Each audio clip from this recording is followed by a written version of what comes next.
एक लड़की जो दिल्ली के मुखर्जी नगर में रहकर पढ़ाई कर रही होती है दोस्तों, पीछे से वो बिहार की रहने वाली होती है। अब वो कुछ दिनों के लिए अपने गांव जाना चाहती है। एक ट्रेन के अंदर बैठ जाती है और फिर वहां से आगे का सफ़र तय करने लगती है। वहीं पर घूमता हुआ एक लड़का आ जाता है और उसके पैरों की तरफ अपना बैग रखकर वहीं पर बैठ जाता है। ये लड़की बहुत ही ज़्यादा क्रोध में आती है, पैरों से उसके बैग को फेंकने लगती है और उससे कहती है कि तुम्हारी ये सीट नहीं है, ये मेरी सीट है, मैं यहाँ पर किसी को नहीं बैठने दूंगी।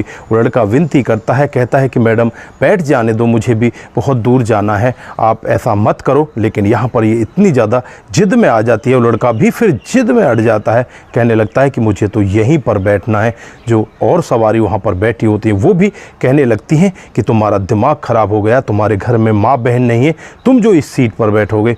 दोस्तों उसके बाद वो लड़का वहीं पर बैठ जाता है और पूरी रात जैसे तैसे कटती है। लेकिन सुबह होते होते सभी लोगों का जो यहाँ पर व्यवहार था वो एकदम से बदल जाता है। जो लड़की अभी तक इस लड़के को यहाँ से पैरों से भगा रही थी, खदेल रही थी, वो लड़की इसे आराम से बिठाती है। दोस्तों क्या हुआ था रात में, अगर आप भी पूरी कहानी के बारे में जानना चाहते हैं तो वीडियो को ज़रा सा भी स्किप ना करें, लास्ट तक वीडियो को ज़रूर देखें। दोस्तों आगे बढ़ने से पहले हमारी वही रिक्वेस्ट की जो हमारे चैनल के साथ नए हैं, कृपया करके चैनल को फॉलो कर लें, बेल आइकन को ज़रूर प्रेस करें। नमस्कार, जय हिंद। आप देख रहे हैं APH न्यूज़ राहुल रावत के साथ। तो दोस्तों आज की जो हकीकत की घटना आपको बताने जा रहा हूं, ये नई दिल्ली रेलवे स्टेशन की हकीकत की घटना है।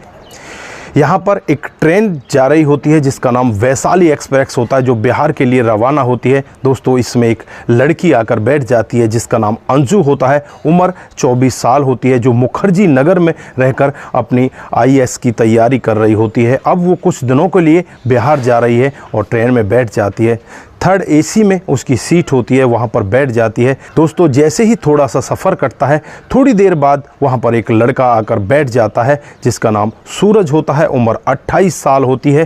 दोस्तों वो वहाँ पर बैठ जाता है और इस मैडम से कहने लगता है, मैडम थोड़ा सा मुझे जगह दे दीजिए, मुझे बैठा लीजिए। लेकिन यहाँ पर यह कहती है कि तुम्हें पता है कि ये सीट मेरी है, मैं इस पर तुम्हें नहीं बैठने दूंगी, तुम यहाँ से खड़े हो जाओ। दोस्तों यहाँ पर वो लड़का कहता है, रिक्वेस्ट करता है, लेकिन ये मैडम मानती नहीं, उसे बार बार इसी तरह से जलील करती है। जो वहाँ पर और भी लोग बाग बैठे होते हैं वो कहने लगते हैं कि तुम्हारे घर में माँ बहन नहीं है जो तुम इस लड़की की सीट पर ऐसे बैठ रहे हो। तो यहाँ पर वो कहने लगता है कि माँ बहन भी है, सब कुछ है, लेकिन अब मैं खड़ा होकर कैसे जाऊँगा, मैंने भी टिकट ली है लेकिन मेरी कंफर्म नहीं हुई है, अब मैं इस सीट पर थोड़ा सा टिक जाता हूँ तो आप लोगों को क्या बुराई है, आपको क्या दर्द हो रहा है। दोस्तों वहाँ पर वो कुछ नहीं कह पाते और चुपचाप बैठ जाते हैं, क्योंकि दूसरा बंदा कितनी देर दूसरे के उसमें पार्ट प्ले करेगा। दोस्तों उसके बाद जैसे ही थोड़ा सा समय और बीतता है, बार बार ये लड़की इस लड़के की तरफ देख रही होती है और अपने फ़ोन में इसका एक फ़ोटो खींच लेती है। सोचने लगती है कहीं ये चोर व चक्का तो नहीं, कहीं तेरा सामान कोई चोरी करके तो यहाँ से ना ले जाए। दोस्तों उसके बाद सफ़र थोड़ा सा और कटता है और थोड़ी देर बाद ही वहाँ पर TT आ जाता है। अब TT इस लड़की से कहने लगता है कि अपनी टिकट दिखाओ। ये अपना बैग चेक करती है और कहने लगती है कि टिकट तो मैं भूल आई, टिकट तो मेरी कमरे पर रह गई, मेरा दूसरा पर्स है उसमें मेरी टिकट रह गई, आप मेरे नाम से कंफर्म कर सकते हो और आप चेक कर सकते हो कि ये मेरी ही टिकट है, मेरा नाम अंजू है और मेरी उम्र 24 साल है। TT साहब कहने लगते हैं कि ऐसे बहुत लोग मैंने देखे हैं जो इस तरह से बहाना बनाते हैं, या तो आप टिकट दिखाइए, नहीं तो आपको टिकट बनवानी पड़ेगी, नहीं तो आपको अगले स्टेशन पर उतरना पड़ेगा, आप 1900 रुपये दे दीजिए और अपनी टिकट बनवा लीजिए। दोस्तों यहाँ पर वो लड़की कहने लगती है कि मेरे पास इतने पैसे नहीं हैं, 200-250 रुपये बचे हुए हैं, बस वो मुझे अपने स्टेशन से आगे घर की तरफ जाना है, वहाँ के लिए चाहिए, मेरे पास इतने पैसे है ही नहीं, मैं कहाँ से 1900 रुपये दूँगी, मैंने टिकट बनवा रखी है। दोस्तों यहीं पर वो लड़का बैठा होता है, वो कहने लगता है कि आप TT साहब गलत कर रहे हो, इस तरह से आपको नहीं करना चाहिए। जब ये कह रही है कि मेरी सीट है, मेरा नाम ये है, आपके चार्ट में भी छपा हुआ है, तो आप मान क्यों नहीं लेते।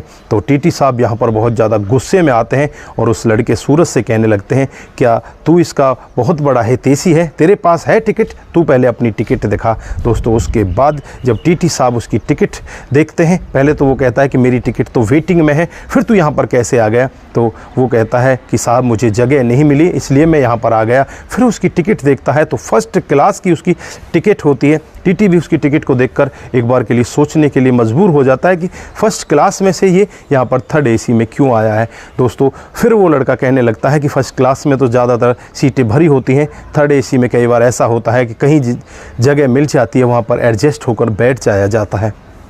दोस्तों वो लड़की भी इसकी तरफ देखने लगती है और सवारी भी इस लड़के की तरफ देखने लगती है। अब टीटी साहब अपनी जिद पर अड़ जाते हैं, या तो आप टिकट दिखाओ नहीं तो अगले स्टेशन पर आपको उतरना पड़ेगा। दोस्तों ये लड़का 1900 रुपये अपने जेब से निकालता है, कहता है कि इस लड़की की तुम टिकट बना दो, इसे उतारो मत। दोस्तों उसके बाद टीटी वहाँ पर टिकट बना देता है। अब इस लड़की के दिमाग में और ही तरह की बात घूमने लगती है। अब तक ये लड़की इस सूरज के बारे में सोच रही थी कि ये चोर उचक्का हो सकता है, कुछ गलत हो सकता है, लेकिन अब इसकी भावनाएं बदलने लगती हैं। वो फिर अपने पैरों को अपनी तरफ खींच लेती है और कहने लगती है कि आप आराम से बैठ जाइए। वो कहने लगता है कि नहीं नहीं आपकी सीट है, आप आराम से बैठिए। कहती है नहीं नहीं आप बैठ जाइए। दोस्तों उसके बाद ये दोनों बैठ जाते हैं और वहाँ पर थोड़ी देर बाद ही कोई चिप्स और कुरकुरे और पेप्सी वाला पहुँच जाता है। उसके बाद ये सूरज यहाँ पर चिप्स कुरकुरे पेप्सी वगैरह ले लेता है और मैडम से कहता है कि आप ले लीजिए, आप भी खा लीजिए। तो वो कहती है नहीं नहीं नहीं मुझे ज़रूरत नहीं है, लेकिन जब 2-3 बार कहता है तो मैडम ले लेती है और खाने लगती है। दोस्तों उसके बाद इनका सफ़र कटने लगता है। रात को करीब 12 बज जाते हैं। अब इन दोनों को नींद आने लगती है। अब मैडम कहती है कि आप सो जाइए और मैं यहाँ पर आगे की तरफ जाकर बैठ जाती हूँ।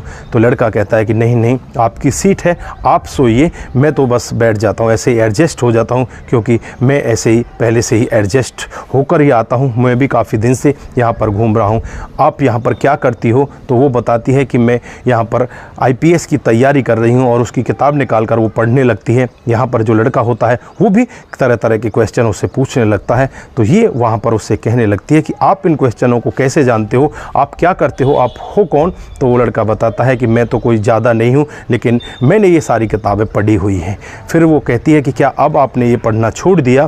फिर यहाँ पर सूरज कहता है कि नहीं नहीं मैंने पढ़ना नहीं छोड़ा, मेरा सिलेक्शन हो गया है और मैं बिहार में ही एक PCS ऑफिसर हूँ। दोस्तों उसके बाद जो सभी लोग वहाँ पर होते हैं उस लड़के की तरफ देखने लगते हैं, यार ये तो PCS ऑफिसर है और बड़े आराम से हमारे साथ में इस तरह से बैठ कर जा रहा है, सीट का रिक्वेस्ट कर रहा है। दोस्तों लड़की की भावना भी जो उसके प्रति थी वो एकदम से बदल जाती है। लड़की भी फिर उससे कहने लगती है कि मुझे सर माफ़ कर देना, मुझे नहीं पता था कि आप PCS ऑफिसर हो। दोस्तों उसके बाद ये दोनों दूसरी तरफ मुँह करके सो जाते हैं, एक ही सीट पर दोनों लेट जाते हैं। एक तरफ लड़की मुँह कर लेती है, दूसरी तरफ लड़का मुँह कर लेता है। जैसे ही अगली सुबह होती है सभी लोग जग जाते हैं और लोगों को पता चलता है कि ये तो PCS अधिकारी तुम्हारे साथ में बैठ कर जा रहे हैं। दोस्तों वो लोग भी कहने लगते हैं कि साहब अगर आप पहले हमें बता देते तो हम एक सीट खाली कर देते, आप आराम से लेट कर जाते। तो यहाँ पर वो कहने लगता है कि नहीं नहीं ऐसा कुछ नहीं है, मैं भी आपकी तरह का इंसान ही हूँ और मुझे इतनी ज़्यादा इज्जत देने की ज़रूरत नहीं है। मैंने ये ट्रेन के धक्के खाए हैं और मैं आज भी यहाँ पर अपने किसी काम से आया था, सरकारी काम से आया था और मेरी टिकट कल की थी, कल मुझे जाना था, लेकिन मेरे यहाँ पर बहुत सारे दोस्त हैं दिल्ली में, उन्होंने मुझे रोक लिया और मुझे अब तत्काल में टिकट बनवा कर जाना पड़ा, नहीं तो मुझे परेशानी नहीं होती, मेरी पहले ही टिकट कंफर्म हुई पड़ी थी। तो दोस्तों यहाँ पर सभी लोग उसकी तरफ इस तरह से प्यार भरी निगाहों से देखने लगते हैं। जो अब तक उसे चोर उचक्का और कुछ गलत लड़का समझ रहे थे वो अभी उसके PCS अधिकारी होने के कारण ही उसे इतनी अच्छी भावनाओं से देखने लगते हैं। दोस्तों यहाँ पर जो लड़की होती है वो कहने लगती है कि साहब अगर मेरी कुछ ज़रूरत पड़े, मुझे कुछ डाउट्स क्लियर करने हो तो क्या मैं आपके पास फ़ोन कर सकती हूँ? तो वो कहता है कि हाँ हाँ क्यों नहीं, आप ज़रूर कर सकती हैं।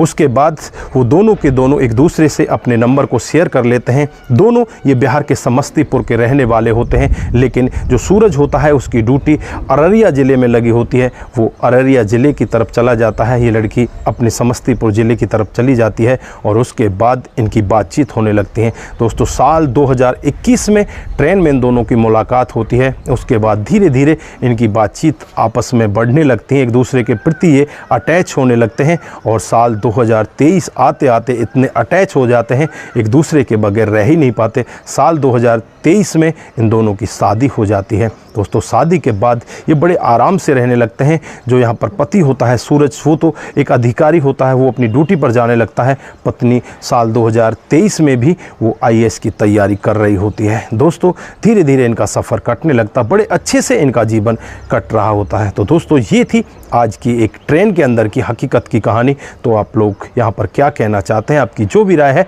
एक बार कमेंट बॉक्स में ज़रूर दीजिएगा। दोस्तों अगर आप लोगों को हमारी कहानियाँ ज़रा सी भी प्रभावित करती हैं, ज़रा सी भी अच्छी लगती हैं, तो दोस्तों के साथ ज़रूर शेयर करके जाएं। दोस्तों आपका एक शेयर हमें आगे बढ़ाता है और इसी तरह से सस्ता पर आधारित कहानियाँ हम आपके बीच लेकर हाजिर होते रहेंगे। नमस्कार, जय हिंद,